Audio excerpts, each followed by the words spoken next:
Hello everyone.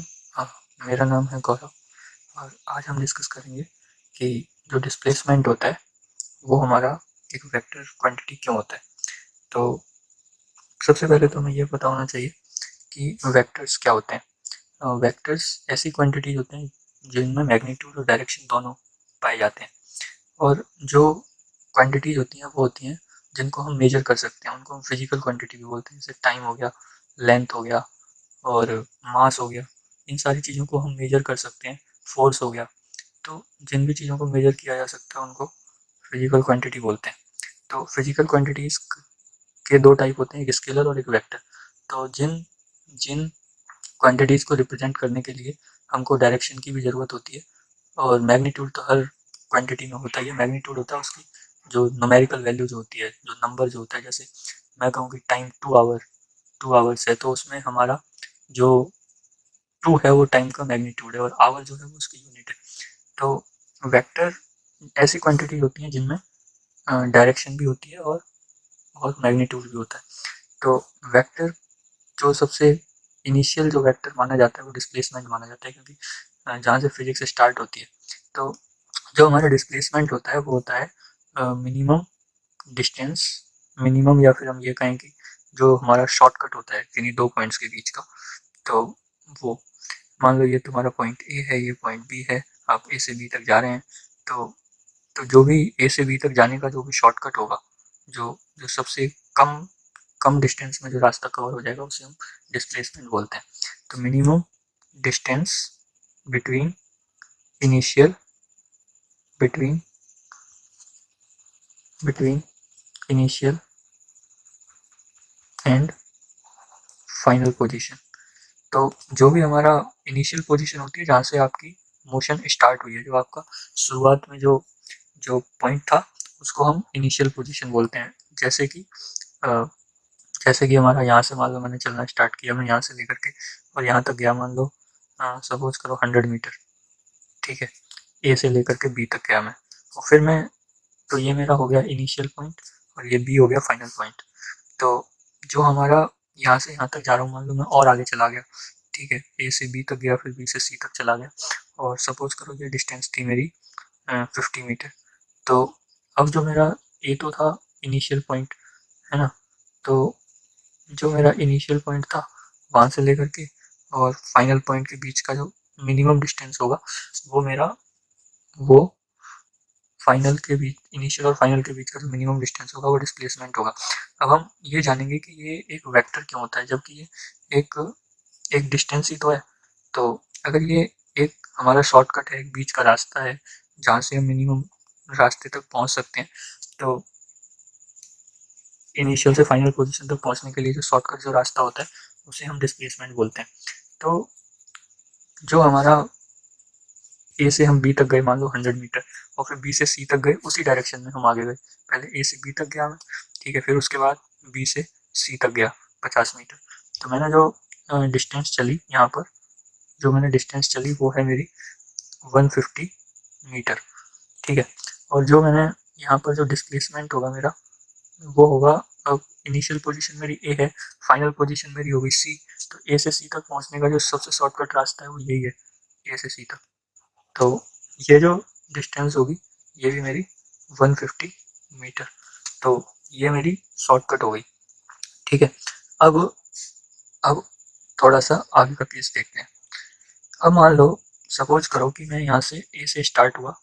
ठीक है, अब मैं बी तक गया 100 मीटर, सॉरी, मान लो मैं यहाँ बी तक गया 100 मीटर। ठीक है, अब मान लो मैं पहले तो इस डायरेक्शन में गया। ठीक है, अब मैं सीधा तो ना जा करके, मान लो सपोज मैं इस डायरेक्शन में मुड़ गया। ठीक है, 90 डिग्री पे, ये एंगल मान लो 90 डिग्री। तो मान लो यहाँ गया मैं 50 मीटर। ठीक है, ये पॉइंट मेरा हो गया सी। तो अब टोटल जो मैंने जो डिस्टेंस जो कवर किया है यहाँ पर, वो 100 मीटर ए से बी तक और 50 मीटर बी से सी तक। तो जो मेरी डिस्टेंस होगी यहाँ पर, डिस्टेंस जो होगी वो होगी 150 मीटर। ठीक है, और लेकिन जो अब हम ये देखेंगे, अगर डिस्प्लेसमेंट निकालना है तो डिस्प्लेसमेंट कितना होगा, उसके लिए हमें ए से सी तक, ए हमारा इनिशियल पॉइंट है, ठीक है, सी हमारा फाइनल पॉइंट है। तो जो हमारा इनिशियल से फाइनल तक जाने का जो सबसे ज़्यादा जो शॉर्टकट है वो हमारा ए सी है, ठीक है।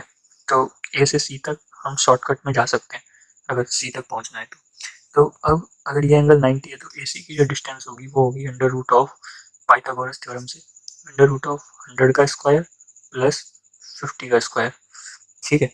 और ये होगा अंडर रूट ऑफ 12,500, 10,000 ये और 2,500 ये, 12,500। और जब आप इसका अंडर रूट निकालोगे तो ये कोई नंबर आएगा जो जो 100 से बड़ा होगा और 150 से छोटा होगा। तो this will be some number between 100 and 150। तो जो हमारा डिस्प्लेसमेंट आया हमारा अंडर रूट ऑफ 12,500, है ना। तो इसका जब आप अंडर रूट कैलकुलेट करना जो भी आएगा इतने मीटर, ठीक है। और अब हम एक तीसरा केस लेते हैं जिसमें हम करेंगे कि मान लो थर्ड केस में सपोज करो कि मैं यहाँ ए से मैंने चलना स्टार्ट किया, ए से लेकर के बी तक गया मैं, मान लो 100 मीटर, ठीक है। अब पहले तो मैं इस डायरेक्शन में गया, ठीक है। अब मान लो मैं बी से वापस आ गया, कितना आ गया, मान लो 50 मीटर वापस आ गया, तो ये मैं सी तक आ गया। तो अब क्या होगा कि ये तो मेरा था इनिशियल पोजीशन, ठीक है, और सी है मेरा सॉरी फाइनल पोजीशन हो गया मेरा सी, ठीक है। तो सी हो गया फाइनल। तो अब तो टोटल डिस्टेंस मैंने कितना कवर किया, मैं पहले ए से बी तक गया 100 मीटर, ठीक है। 100 is this whole length is 100। तो पहले ए से बी तक गया 100 मीटर, उसके बाद बी से सी तक आया 50 मीटर। तो मेरा जो टोटल डिस्टेंस है, डिस्टेंस कितना हो गया, distance is equal to 150 metre. और जो मेरा डिस्प्लेसमेंट जो होगा वो क्या होगा, minimum distance between initial and final position. तो अब इनिशियल पोजीशन है ए, ठीक है, फाइनल पोजीशन है सी, तो इनके बीच की जो मिनिमम डिस्टेंस है वो है मेरी 50 मीटर्स, ठीक है। तो जो मेरा डिस्प्लेसमेंट हुआ वो हो गया कितना, 50 मीटर, ठीक है। तो अब एक चीज़ आपने देखा होगा इन सारे केसेस से कि जो मेरी डिस्टेंस है, ठीक है, वो मैं पहले केस में देखिए, अब मैं तीनों को लेकर के आता हूँ आपके सामने कि जो मेरा इनिशियल, पहले मैं सीधी डायरेक्शन में गया, मतलब जो ए से बी था उसी डायरेक्शन में मैं आगे गया 50 मीटर, तो मेरा डिस्टेंस था 150, डिस्प्लेसमेंट भी 150। जब मैं परपेंडिकुलर डायरेक्शन में गया ए बी के, तो डिस्प्लेसमेंट आया मेरा कुछ और, जो नंबर है 100 और 150 के बीच में, ठीक है। और जब मैं अपोजिट डायरेक्शन में आया तो मेरा डिस्टेंस तो 150 ही है, लेकिन डिस्प्लेसमेंट हो गया 50 मीटर, यहाँ भी डिस्टेंस हमारा 150 है। तो इन तीनों केसेस से आप क्या कंक्लूजन निकाल रहे हो कि जो हमारा डिस्टेंस होता है वो डायरेक्शन पे डिपेंड नहीं करता है, ठीक है। तो because distance gets added in all these three conditions, ठीक है। इसमें हमारा डिस्टेंस जो है वो तीनों केसेस में 150 ही है, ठीक है। तो जब डिस्टेंस हमारा 150 है तो इससे हम कह सकते हैं कि distance does not depend on direction. हम किसी भी डायरेक्शन में जाएं, ठीक है, वो डायरेक्शन हम किसी भी डायरेक्शन में जाएं, डिस्टेंस हर केस में हमेशा ऐड होती है, जुड़ती है। तो जैसे आपकी गाड़ी का ओडोमीटर होता है जो आपको बाइक या कार के द्वारा चली गई डिस्टेंस बताता है, तो अब बाइक्स में लगा रहता है वो, उसे ओडोमीटर बोलते हैं। जो हमें डिस्टेंस बताता है उसे ओडोमीटर, ODOMETER, तो ये डिस्टेंस बताने वाला मीटर होता है। तो ये जो मीटर होता है बाइक के अंदर, ये हमेशा उसकी डिस्टेंस बढ़ाता रहता है। जैसे मान लो 50,748 किलोमीटर, है ना, इतनी बाइक आपकी चल चुकी है, तो ये बताता है। तो अब आप उस बाइक को किस डायरेक्शन में लेके जा रहे हो, किस में नहीं लेके जा रहे, इससे कोई फर्क नहीं पड़ता है। केवल आपको फर्क इससे पड़ता है कि आपको टोटल डिस्टेंस जो है वो ये है।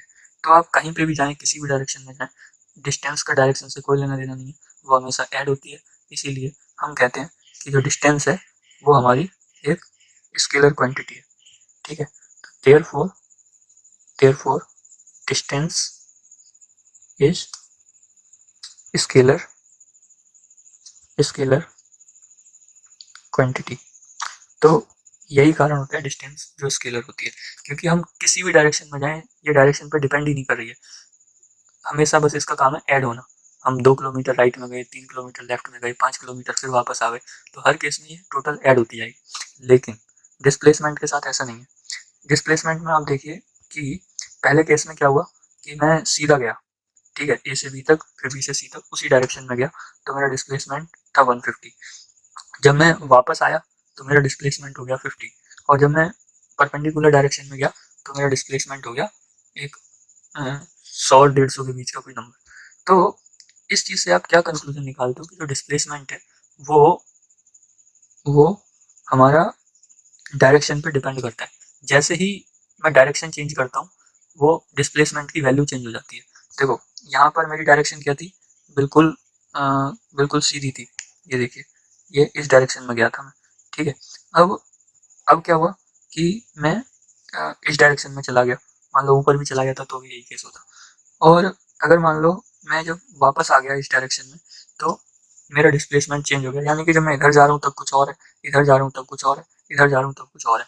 तो इन तीनों केसेस में जैसे ही मैं डायरेक्शन को चेंज कर रहा हूँ मेरी डिस्प्लेसमेंट की वैल्यू चेंज हो रही है। तो इससे मैं क्या क्या कंक्लूजन निकालता हूँ कि जो डिस्प्लेसमेंट है वो डायरेक्शन पर डिपेंड करता है। तो as we change the direction,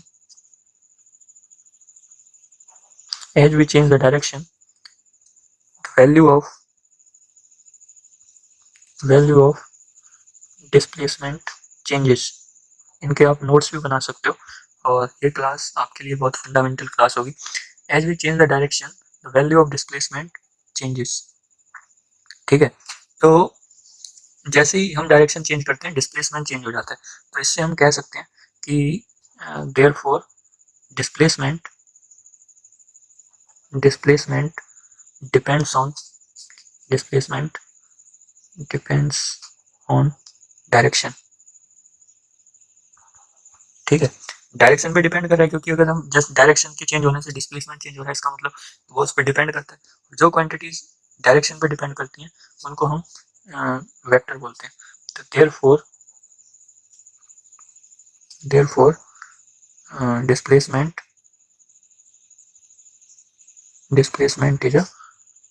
is a vector quantity. ऐसी क्वांटिटी जो डायरेक्शन पे डिपेंड करती हैं उनको हम वेक्टर बोलते हैं, और जो डायरेक्शन पे डिपेंड नहीं करती हैं उनको हम स्केलर बोलते हैं। तो होपफुली आपके लिए ये वीडियो अच्छा होगा। और एक चीज़ और, क्योंकि अब जो डिस्टेंस होता है हमारा वो स्केलर होता है, और टाइम भी सबको पता है स्केलर होगा, क्योंकि हम ये कहें कि 2 आवर्स इन ईस्ट, हम 2 घंटे पूर्व दिशा में, तो उस बात का कोई मतलब नहीं बनता है। तो इसीलिए जब इस बात का कोई मतलब नहीं है तो इससे हम कंक्लूजन निकालते हैं कि जो टाइम है उसमें डायरेक्शन का कोई रोल नहीं है। ठीक है, तो टाइम स्केलर है, और स्केलर सारे नंबर होते हैं, केवल उनमें नंबर न्यूमेरिकल वैल्यू होती है। तो और जो हमारी स्पीड है, ठीक है, वो क्या होती है, डिस्टेंस अपॉन टाइम। ठीक है, तो अब ये भी एक नंबर है, ये भी एक नंबर है, तो नंबर को आप नंबर से डिवाइड करोगे तो क्या आएगा, नंबर आएगा। नंबर में कोई डायरेक्शन होती नहीं है, तो इसीलिए स्पीड जो होती है तुम्हारी वो स्केलर होती है। ठीक है, तो अब यहाँ से आपको रट्टा मारने की जरूरत नहीं है कि कौन सी क्वांटिटी स्केलर है कौन सी वेक्टर है। ठीक है, तो और जो हमारी वेलोसिटी है, ठीक है, वेलोसिटी वो क्या होता है, डिस्प्लेसमेंट अपॉन टाइम।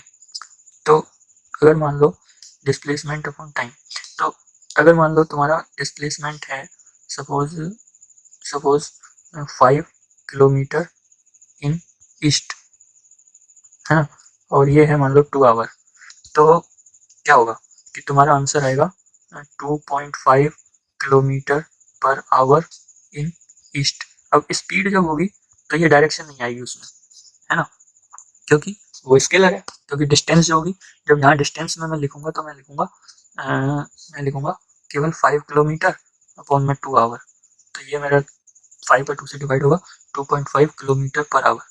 ठीक है, तो ये मेरा एक स्केलर आ गया। तो जब स्केलर आ गया तो यहाँ पे कोई डायरेक्शन नहीं है, इसलिए ये स्केलर है ना। और अब एक चीज आप देख रहे हो ध्यान से कि जो मेरा ये है डिस्प्लेसमेंट है, इसमें डायरेक्शन है, तो वही डायरेक्शन मेरी यहाँ आ गई, वेलोसिटी में आ गई। ठीक है, तो जो डिस्प्लेसमेंट में डायरेक्शन थी वो वेलोसिटी में आ गई। तो क्योंकि नंबर का नंबर से डिवाइड हो गया, तो जो हमारी वेलोसिटी होती है वो वेक्टर होती है। ठीक है, तो हम ये कह सकते हैं यहाँ से कि ये जो वेलोसिटी है दिस इज अ वेक्टर। अब ये वेक्टर क्यों है? क्योंकि हमारा जो डिस्प्लेसमेंट है वो एक वेक्टर है। अब ये एक वेक्टर है और डिस्प्लेसमेंट एक वेक्टर है, इसलिए हमारा जो डिस्प्लेसमेंट की वजह से वेलोसिटी हमारा वेक्टर है। तो ये चीज़ आप ध्यान रखना, और अगले वीडियो में हम डिस्कस करेंगे कि एक्सेलरेशन एक वेक्टर क्यों होता है और फिर उसी का असर हमारे फोर्स पे क्यों पड़ता है और इसीलिए फोर्स एक वेक्टर बन जाता है। और ऐसे ही ये सारी क्वांटिटीज डिस्कस होती हैं। तो आप इस वीडियो को लाइक करें, शेयर करें और अपने दोस्तों को बताएं कि डिस्प्लेसमेंट वेक्टर क्यों होता है, ताकि उन्हें भी याद ना करना पड़े कि कौन सी क्वांटिटी स्केलर होती है, कौन सी वेक्टर होती है। आप केवल फार्मूला देख कर भी बता दें कि ये होगा। ठीक है, तो आज इसके लिए बहुत बहुत धन्यवाद। Thank you so much.